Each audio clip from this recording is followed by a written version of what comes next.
And that's how I found myself on this train. On Ratchet's trail. The rest, you know. My identity is easily checked with the Berkshire Police. Thank you for your detailed account, Mademoiselle Locke. In addition to giving us crucial details of the investigation, you have made it clear that there are many who might wish to see Ratchet dead.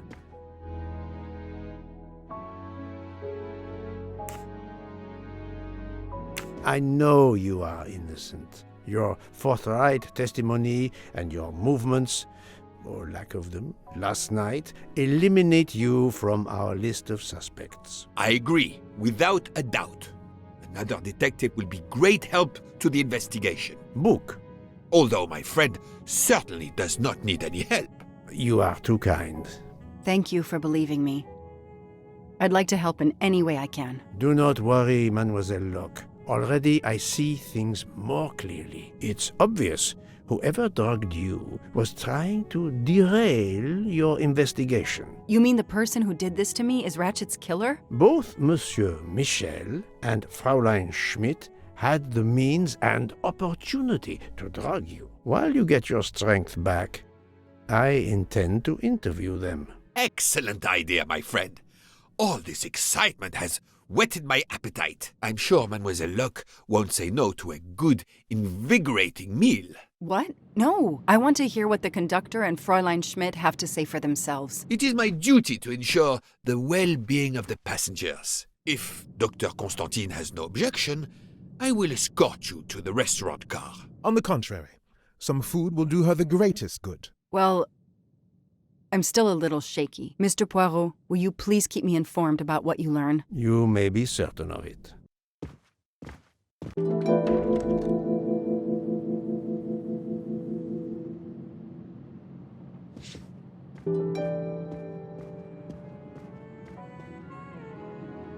All that snow. Are you familiar with the concept of entropy, Monsieur McQueen? Oh, Mr. Poirot, I didn't see you.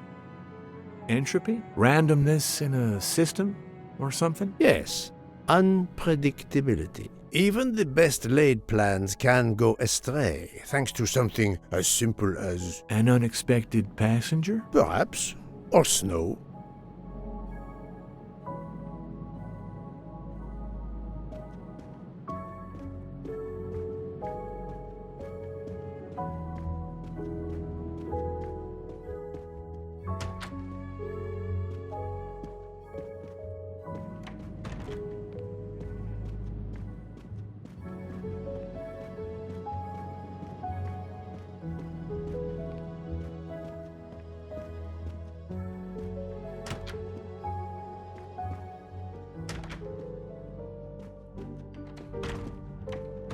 Good evening, Fräulein Schmidt. May I disturb you for a moment? You asked so politely, mein Herr, but I do not think I have a choice.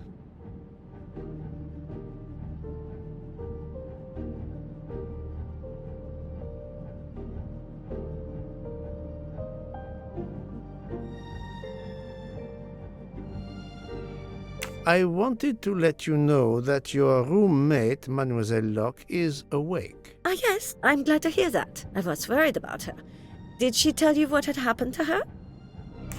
Unfortunately, she doesn't remember much, but we found a residue of a sleeping pill in her cup of tea. Since you two were alone together in your room when she drank it, who else but you could have drugged her? Must I point out I do not make the tea on this train? You should question the conductor or the kitchen staff. Mademoiselle Locke could have died. Whoever drugged her must not feel any empathy for their fellow human beings, given the dose that Mademoiselle Locke ingested. She was close to death. Oh my God. What did I do? I didn't want to hurt her. Just have her sleep for a few hours while we had time. We? Time for what? Time for what, Madame Schmidt? You think I feel nothing? Nothing? That poor little girl. Indeed, that poor little girl. Fräulein Schmidt is somehow connected to the Armstrong case.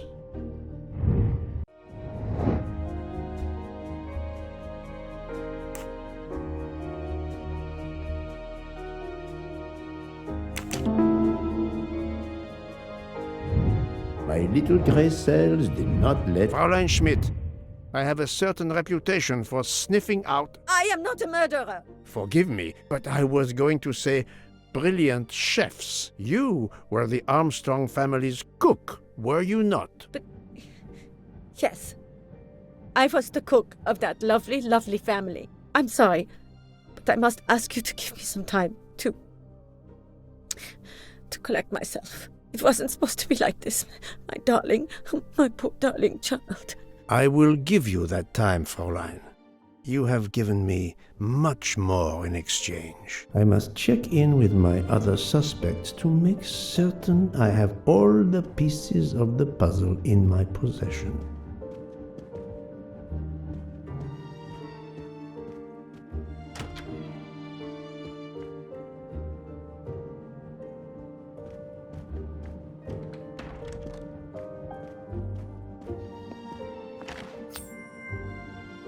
Another delightful trophy for my collection. Can I get you something, Monsieur Poirot? Everyone is so tense. An aperitif soon, Monsieur Fauchet, with pleasure, when the matter is resolved.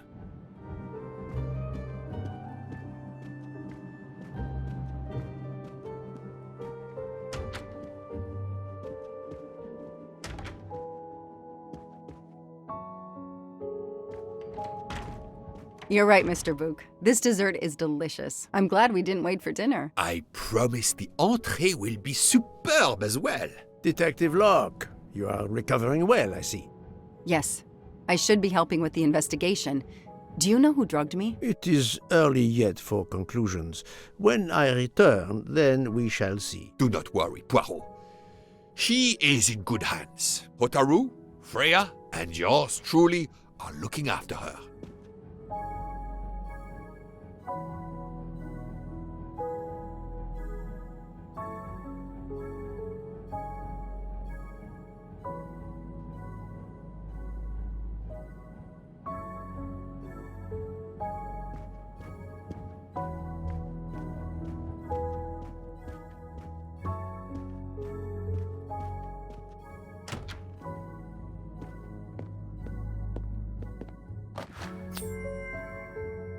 Another golden mustache to treasure.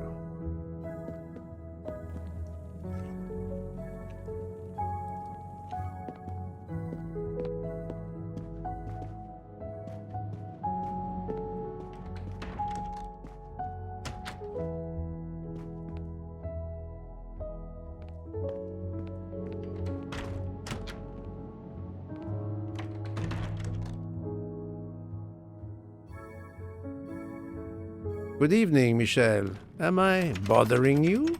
You seem stressed. With everything that's going on, I must admit it's difficult to be relaxed. Of course, I understand. Especially since we know that Detective Locke's tea was drugged before it was served to her. Detective? Come now, Michel. Surely you would have taken the opportunity to search her things and found her badge. Luckily, she woke up and was finally able to tell us her story. Hotaru boiled the water, Jean made the tea. I just brought it. Sir, it could have been any of the staff. Your defense is to accuse others?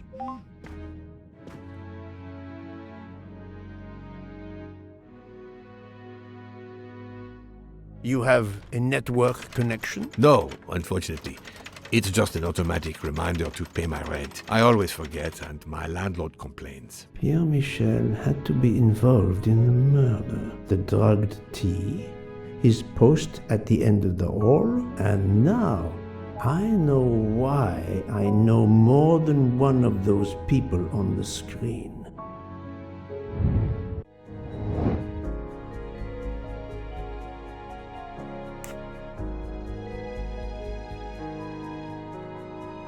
Good.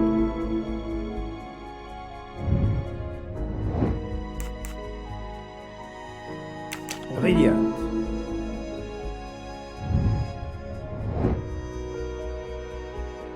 Nice. That's the right answer.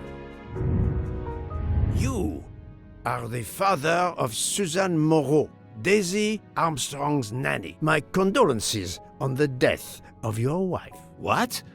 But my wife... Enough lies. Suzanne does not bear your name? No. Suzanne's mother and I were divorced.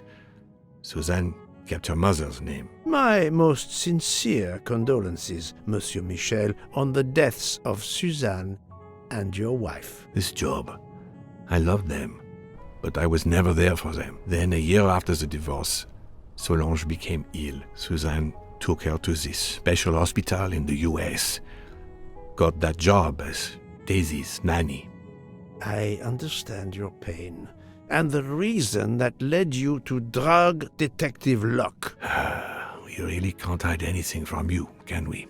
Many have been foolish enough to try and keep the truth from Hercule Poirot. Yes, I admit, I drugged the tea.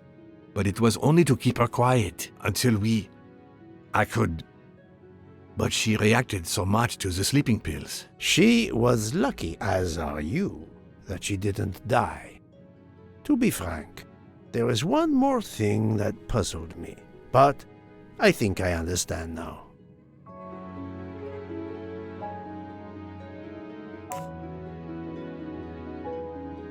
Monsieur Hardman was Suzanne's fiancé. Huh.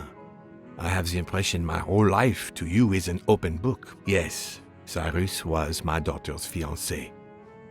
I almost consider Cyrus as my own son. Of course, much more is clear now. I have been patient long enough. It is time to go and see what all the commotion is next door.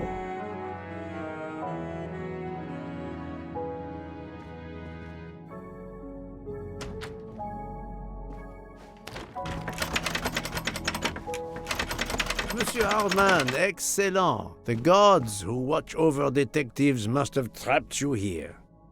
Why didn't they watch over me? I'm a detective too. I was talking to Michelle about a leaky faucet, and I wanted to go out, but you showed up. No need to invent some preposterous story. But really, Michel has told me everything. You are the fiancé of Suzanne Moreau, his daughter. Oh. I see. Surely this is not a big surprise to you. No. Suzanne was the only woman I ever loved. And I failed her. We got into a spat. It was nothing, but I was too proud to apologize. We weren't speaking at all. Suzanne never really cared for that guy Noah. She would have forgiven me. If only. If only. If only. A common refrain between lovers who quarrel. Obviously, Pierre Michel and Fräulein Schmidt both drugged Detective Locke's tea, causing the overdose. No wonder she had so much trouble waking up. Time to report my findings to her and book. You can never have too many of these.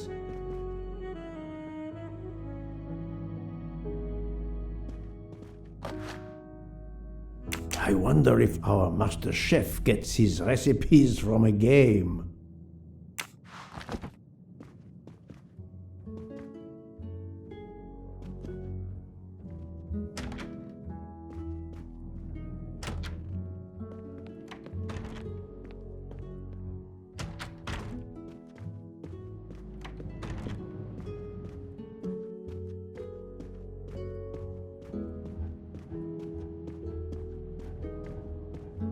So, my friend, tell me, you have something new?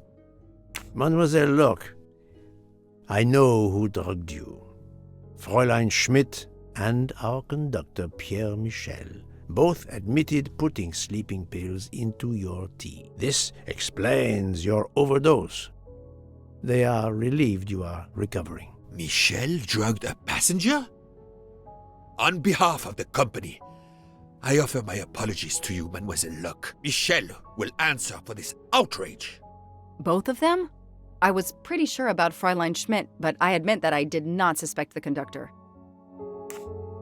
I have uncovered multiple connections with the Armstrong case. Pierre Michel is the father of Suzanne Moreau, little Daisy's nanny, and Monsieur Hardman was Suzanne's fiancé. As for Hildegard Schmidt, She was the cook of the Armstrong family. What a coincidence, don't you think? But it's incredible! What are the odds that so many people linked to that tragic affair ended up on the same train? About the same as you winning the lottery, my friend. I wasn't the officer who interviewed Fräulein Schmidt back then, so she couldn't recognize me here on the train. How could they know who I was? There were other passengers who might have. Or she may have seen you when you visited the Armstrong home. It is now clear to me that some of the clues to this elaborate plot were staged for my benefit.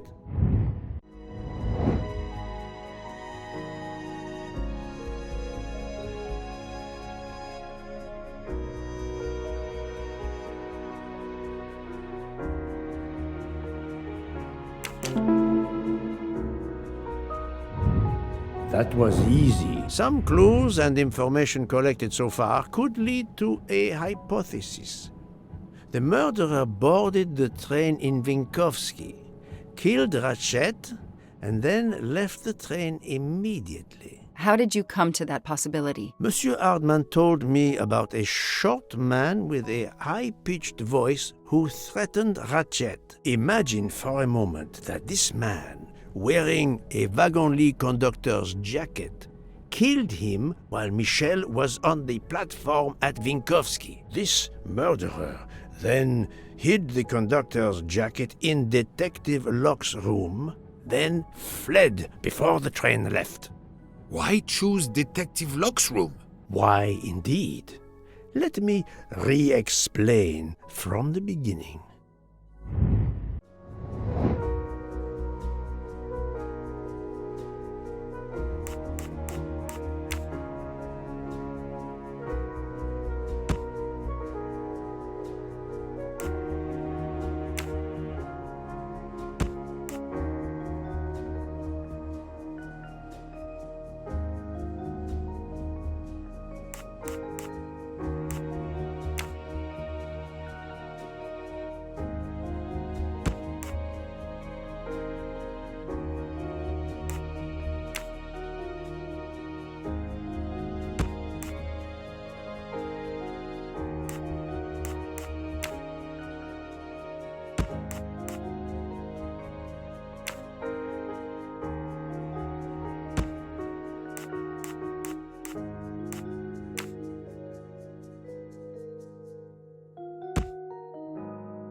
I'm right again.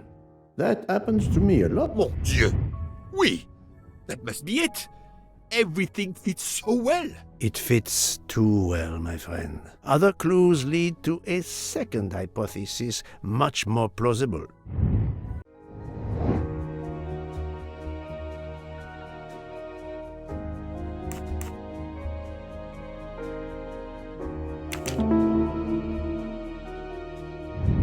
Et voilà.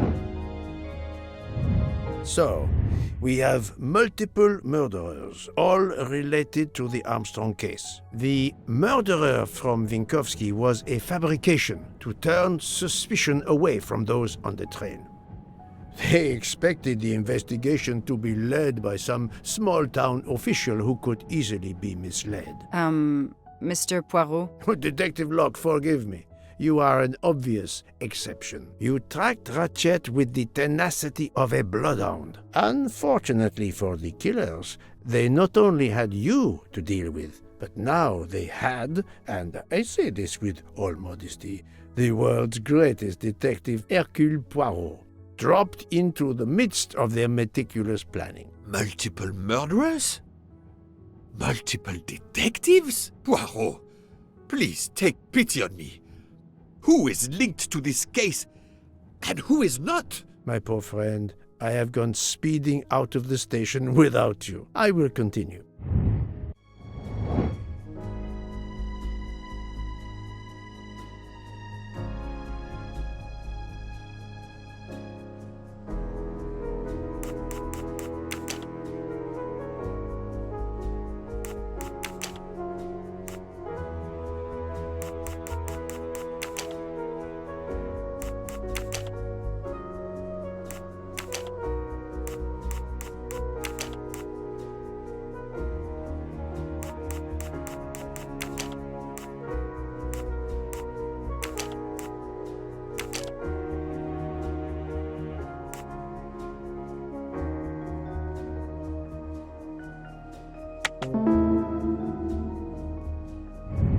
My little gray cells did not let me down.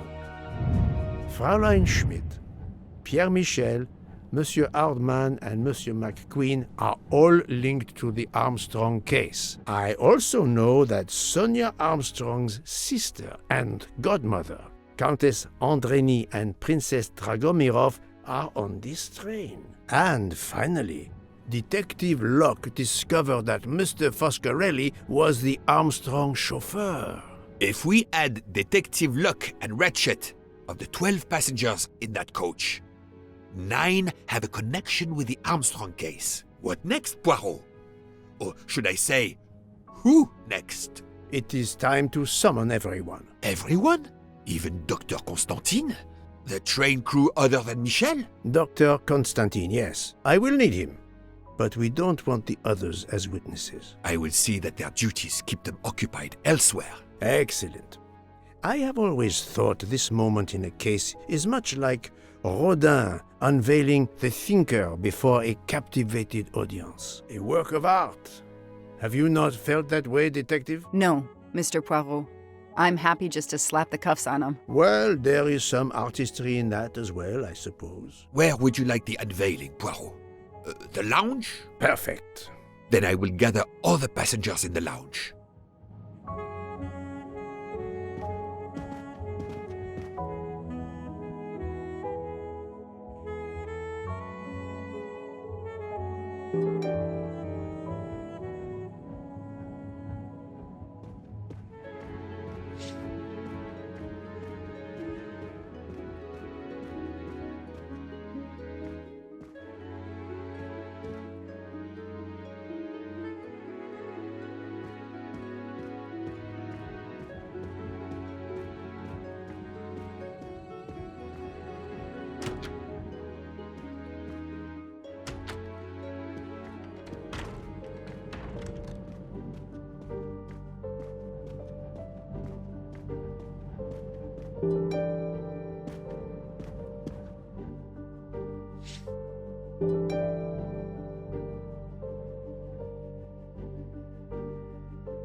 Monsieur Bouc, are the train crew locked in their quarters? Yes, they are. Then the stage is set for the final act.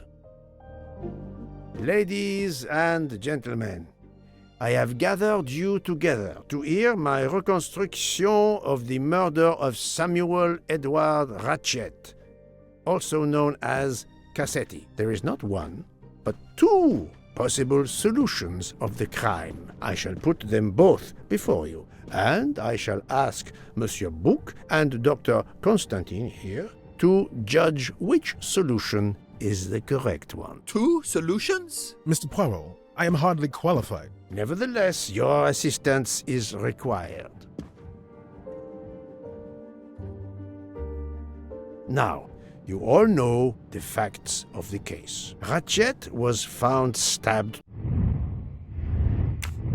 to death this morning. He was last known to be alive at 12:37 a.m. last night, when he spoke to the wagon-lit conductor through the door. His watch was found to be badly dented, and it had stopped at 1:15. Dr. Constantine, who examined the body, puts the time of death as having occurred between midnight and 2 in the morning. At half an hour after midnight, as you all know, the train ran into a snowdrift. After that time, it was impossible for anyone to leave the train. So, here is my first theory. The enemy, as Ratchet expected, joined the train at Vinkovsky by the door left open by Captain Arbuthnot and Monsieur McQueen, who had just descended to the platform. He was equipped with a wagon-lit jacket, which he wore over his ordinary clothes, and a pass key which enabled him to gain access to Ratchet's compartment in spite of the doors being locked. Ratchet was under the influence of a sleeping draught. This man stabbed him with great ferocity, 12 wounds in all. He left the compartment through the communicating door to Madame Hubbard's compartment. Yes, that's so. Scared me half out of my wits. The murderer thrust the dagger he had used into Mrs. Hubbard's handbag in passing. Without knowing it, he lost a button of his uniform. Then he slipped out of the compartment and along the corridor. He put the uniform jacket into Detective Locke's suitcase to cast suspicion on her. And a few minutes later, dressed in his ordinary clothes, he left the train just before it started off again, using the same means for egress, the door near the dining car.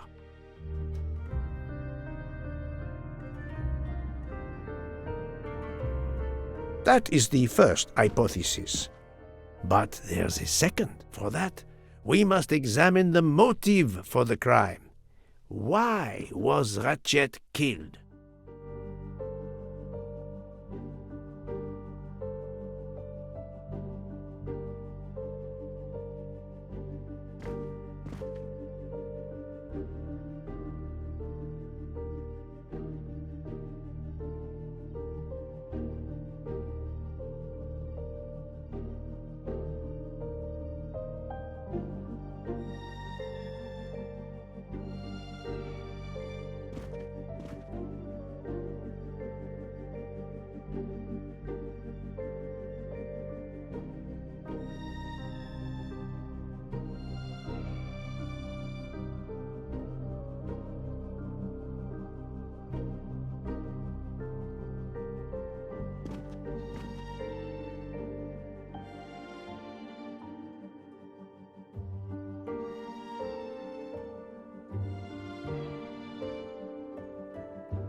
The motive is clear.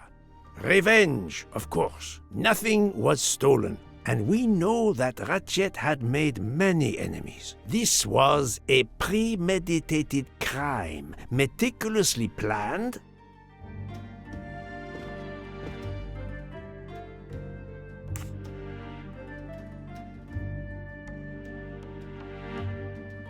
Since the kidnapping and death of little Daisy Armstrong, which traumatized many people close to the family. Even when the police concluded that it was Suzanne Moreau, questions remained. Detective Locke continued her investigation, as did others. They became convinced the truth lay elsewhere. We now know who the real murderer of Daisy is.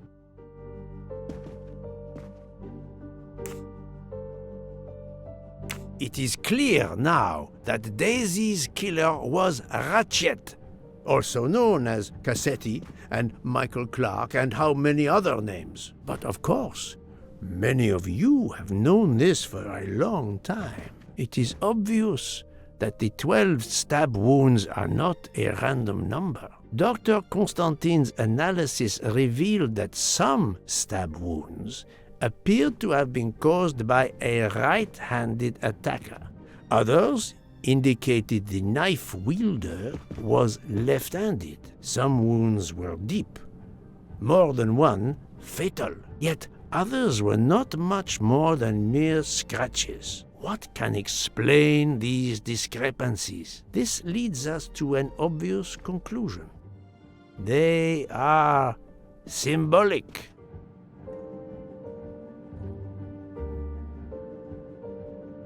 "12 stabs. 12!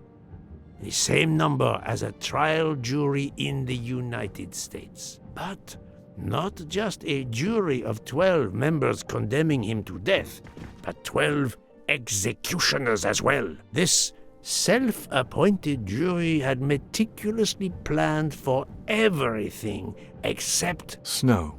snow. The avalanche that stopped us, as well as the presence of not one but 2 detectives on the train. They had to improvise, to hastily add clues and false leads.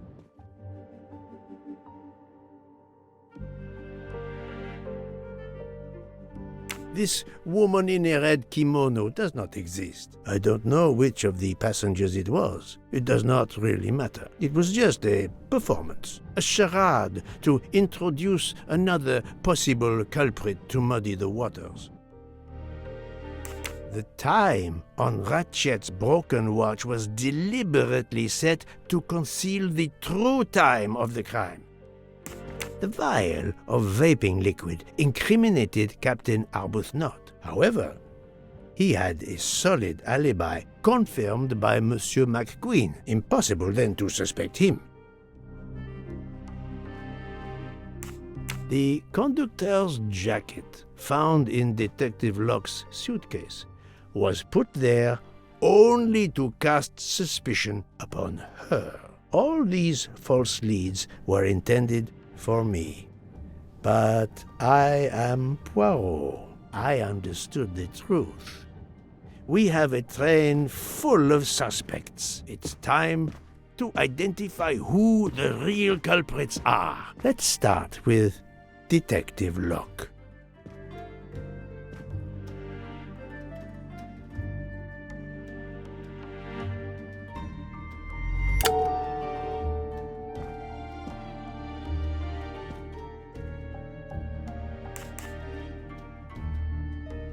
Planting the conductor's jacket in her suitcase was an attempt to implicate Detective Locke, but she couldn't fake her drugged condition. Dr. Constantine can testify that the drugged tea incapacitated her for hours, and she had 2 relapses. Let us move on to Monsieur McQueen. When I told him about Cassetti, he looked very surprised that I managed to make the connection between him and the Armstrong case. He told me, "But I thought we had..." I think he meant...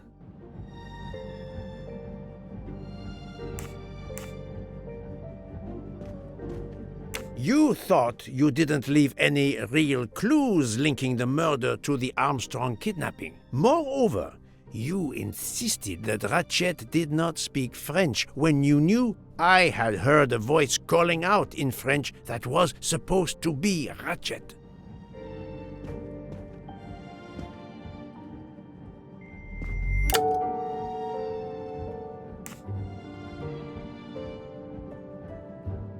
You took some pleasure in leaving me false clues, I think. It was quite annoying.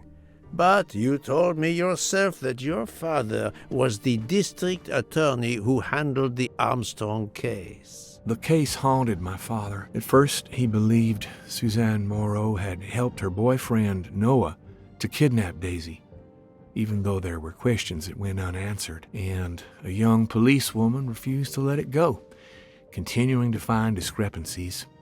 but never enough to reopen the official investigation. That police woman sits there. Her name is Joanna Locke. Then tell him. Tell him how in the end my father believed you, how he resigned a job that he loved, racked with guilt that he may have let that monster go free. He died young, broken, his faith in justice broken. That's what Ratchet did to him. Thank you for your honesty, Monsieur McQueen. Your father is one more victim of the man who called himself Ratchet. Now, I will turn to Ratchet's valet, Monsieur Masterman.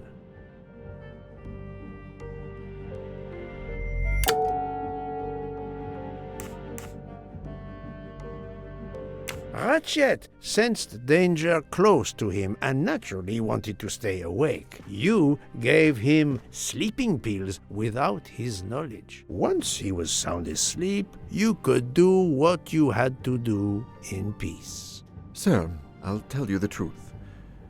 I was Colonel Armstrong's adjutant in the war, sir, and afterwards, I was his valet in New York. I'm afraid I concealed the fact this morning. It was very wrong of me, sir, but I knew how suspicious it would look. Is that all you have to say? That's all, sir. Now, to leave no suspicious stone unturned, let us move on to Monsieur Book. What? Me? A suspicious stone?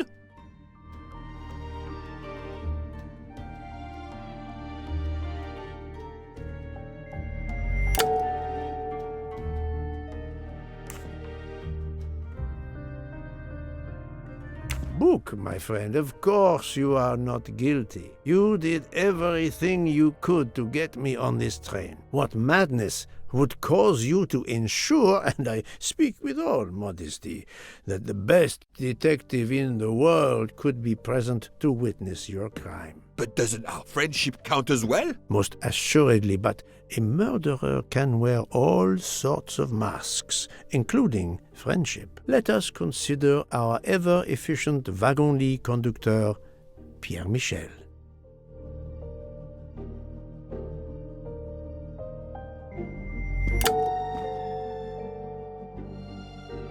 Your admission that you drugged Detective Locke immediately incriminates you, but the murder could not have been possible without your very capable assistance. Your knowledge of train procedures made the murder possible, and your position in the corridor of the train allowed you to be the perfect alibi for several passengers.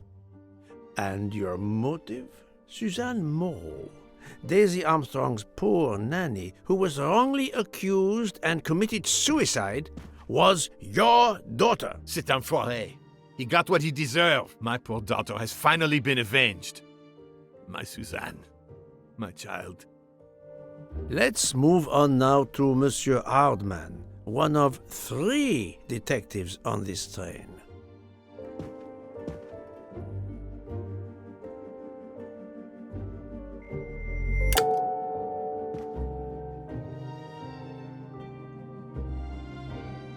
Monsieur Hardman, I think you are a real detective, but you were never hired by Ratchet. Your alibi was that you were watching the corridor to protect Ratchet, which, of course, you never did. You protected Pierre Michel. However, we just saw that his alibi doesn't hold up, so neither does yours. I don't know about the conductor. Being Suzanne's fiancé, you had a substantial motive to punish Ratchet. You used your detective skills, just as Detective Locke did, to hunt him down and finally avenge the death of your beloved. That's right, Mr. Poirot. I do have some detective skills. I never doubted it. Now, Fraulein Schmidt, the lady's maid with the soul of a cook.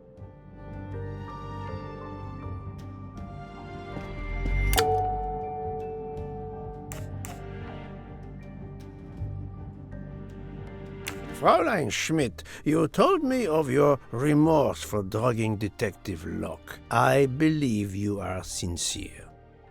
However, as the cook of the Armstrong family, you experienced the drama from within. The death of Daisy, then Sonia Armstrong, who died in childbirth, and finally, Suzanne and John Armstrong. So much misfortune in that poor family. The death of this criminal is only justice. Let us move on to Countess Andreny. I was impressed by the earnestness of her husband when he swore to me solemnly on his honor that his wife never left her compartment that night. Should I believe it?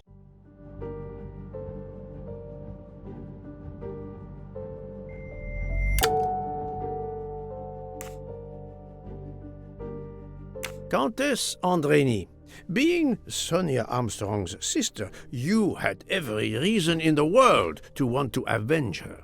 But you were incapable of stabbing someone, even after what he had done to you and your family. The night of the crime, you simply took a sleeping pill. I appreciate the irony that nearby, Detective Locke was also in a drugged sleep.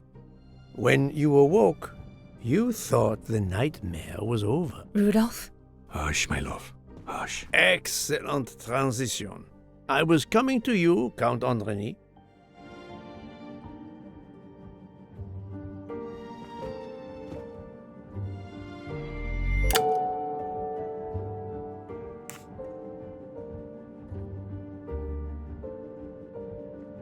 "12 people, a jury. This was very important to all of you. If Countess Andreny did not stab Ratchet, someone had to take her place. And you, Count, the beloved husband. I've seen how fiercely you love and protect your wife. Enough! I would do anything for Helena. Anything. Even that. Yes, even that. Let's move on to Monsieur Foscarelli.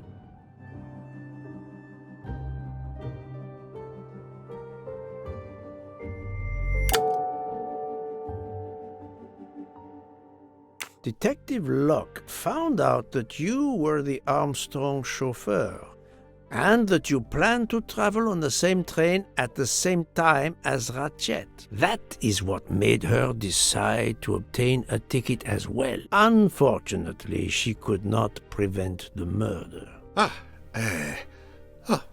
Have you lost your tongue, Mr. Foscarelli? Oh, Daisy. She was the delight of the house. Tonio, she called me. And she would sit in the car and pretend to drive me. And you, Mademoiselle Olson, a champion for the immigrants, a worthy calling.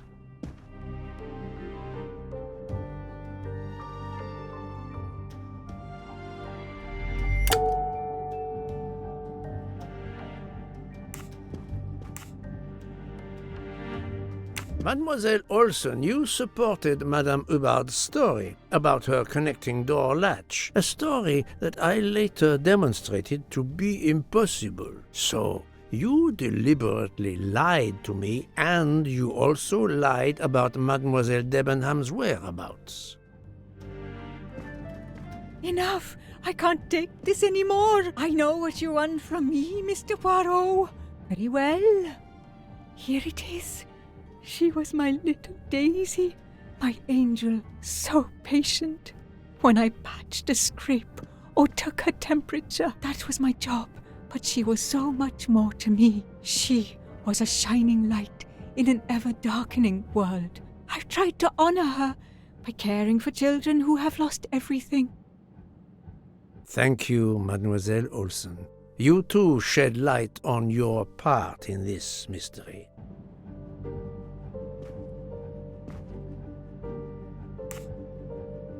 You were Daisy Armstrong's nurse. I will ask you no more questions. It is enough that you have admitted what I know to be the truth, and I understand. Let's move on. Dr. Constantine. You suspect me? I know none of these people. I didn't know Ratchet either, and I've taken a solemn oath to help people, not murder them.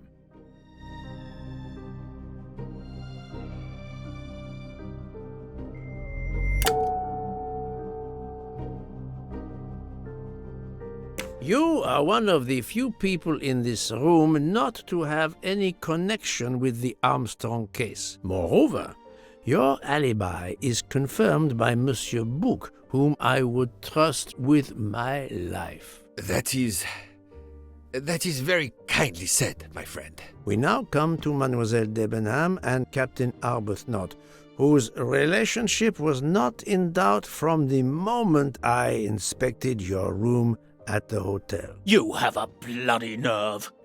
Indeed, I do. We're getting married. Congratulations. But I would rather talk about your relationship to John Armstrong.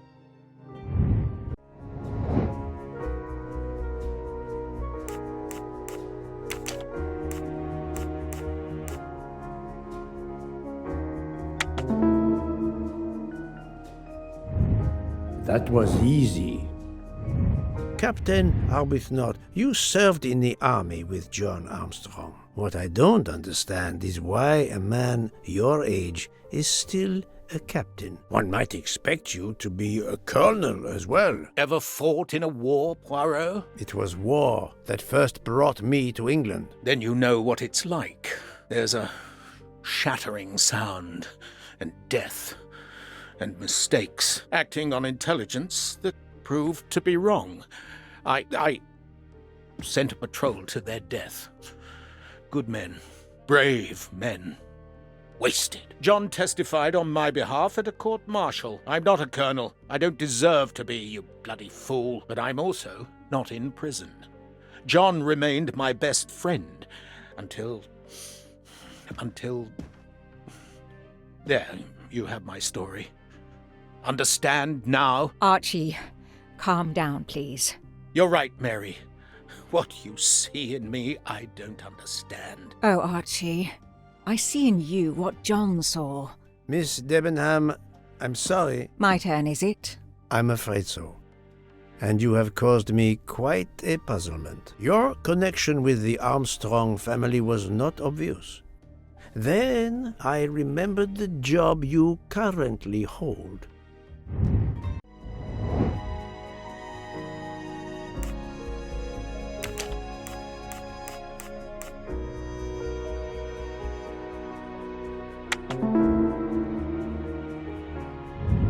I'm right again. You were the teacher of...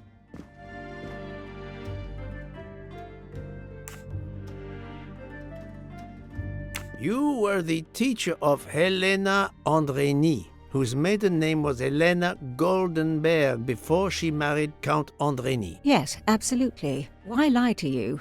She was an excellent student.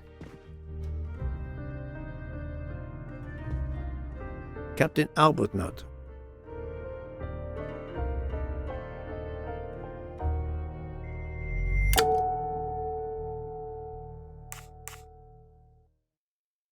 You had one of the strongest alibis, thanks to Mr. McQueen. But his testimony melted like a snowflake. There went your alibi. Poof! Unless you have another one. As for you, Mademoiselle Debenham,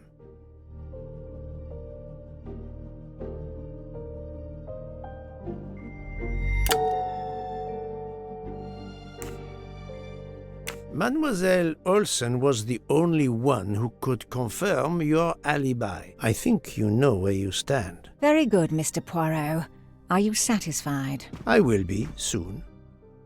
Now I must turn to Sonia Armstrong's godmother, Princess Dragomirov.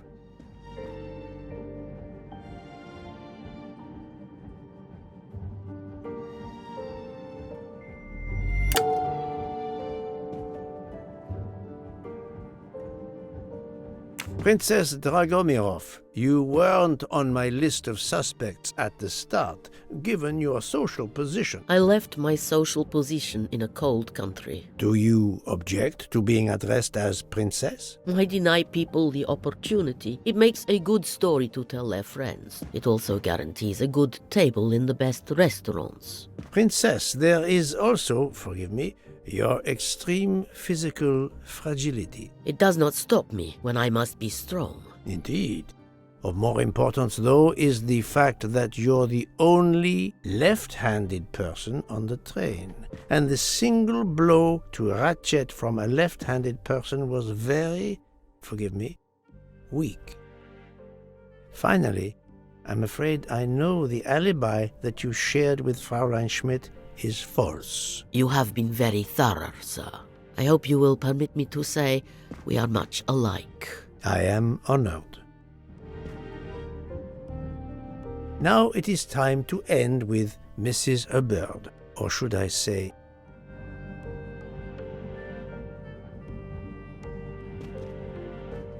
Linda Arden. If Princess Dragomirov hadn't told me about her relationship with this famous actress, I might not have made the connection. But you are a great actress, madame. Your performance as a flighty, self-involved woman was superb.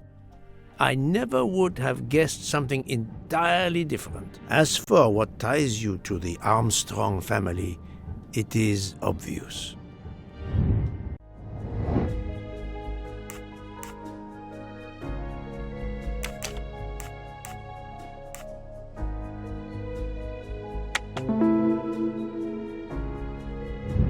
That's the right answer.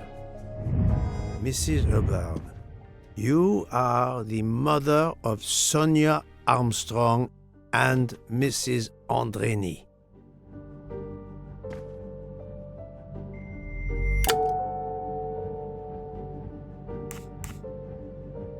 Madame Hubbard, you really are a remarkable actress. You put so much effort into your character and into staging the murder. I saw it as a perfect mosaic, each person playing his or her allotted part. So carefully arranged that if suspicion should fall on any one person, the evidence of one or more of the others would clear the accused person and confuse the issue. Everything was meticulously planned. But you hadn't expected that Detective Locke and I would be on this train, and the avalanche would block it on the night of the murder. You had to improvise. But again, improvisation would be another of your skills as an actress. So you came up with the story that the latch on the door that communicated with Ratchet's compartment was hidden by the handbag. I always fancied myself in comedy parts. That slip about the sponge bag was silly. Shows you should always rehearse properly. You know all about it, Mr. Poirot. You're a very wonderful man, but even you can't quite imagine what it was like. That awful day, I was just crazy with grief. So were the servants. We decided then and there that the sentence of death that Ratchet had escaped had got to be carried out. There were 12 of us, or rather 11. Suzanne's father was over in France, of course. First we thought we'd draw lots as to who should do it, but in the end we decided on this way. It was the driver, Antonio, who suggested it. Mary worked out all the details later with Hector McQueen. It took a long time to perfect our plan. We first had to track Ratchet down. Hardman managed that in the end. Then we had to try and get Edward and Hector into his employment. Well, we managed that. Then we had a consultation with Suzanne's father. Captain Arbuthnot was very keen on having 12 of us. He seemed to think it made it more orderly. He didn't like the stabbing idea much, but he agreed that it did solve most of our difficulties. Well, Suzanne's father was willing. Suzanne had been his only child. We knew from Hector that Ratchet would be coming back from the east sooner or later by the Orient Express. With Pierre Michel actually working on that train, the chance was too good to be missed. My daughter's husband had to know, of course, and he insisted on coming on the train with her. Hector wrangled it so that Ratched selected the right day for traveling when Michel would be on duty. And then, at the last minute, you came. For the rest of the story, you worked out everything, Mr. Poirot. You were right about all of us. What are you going to do about it? If it must all come out, can't you lay the blame upon me, and me only? I would have stabbed that man 12 times willingly. It wasn't only that he was responsible for my daughter's death, and her child's, and that of the other child who might have been alive and happy now. It was more than that. There had been other children kidnapped before Daisy, and there might be others in the future. Society had condemned him. We were only carrying out the sentence, but it's unnecessary to bring all these others into it, all these good, faithful souls. You are a director of the company, Monsieur Bouc. What do you say?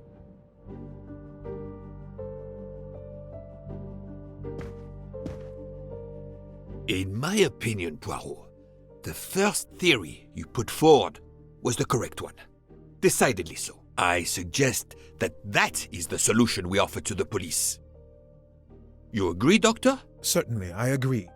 As regards the medical evidence, I think that I made one or two fantastic suggestions. Then, having placed my solution before you, I have the honor to retire from the case.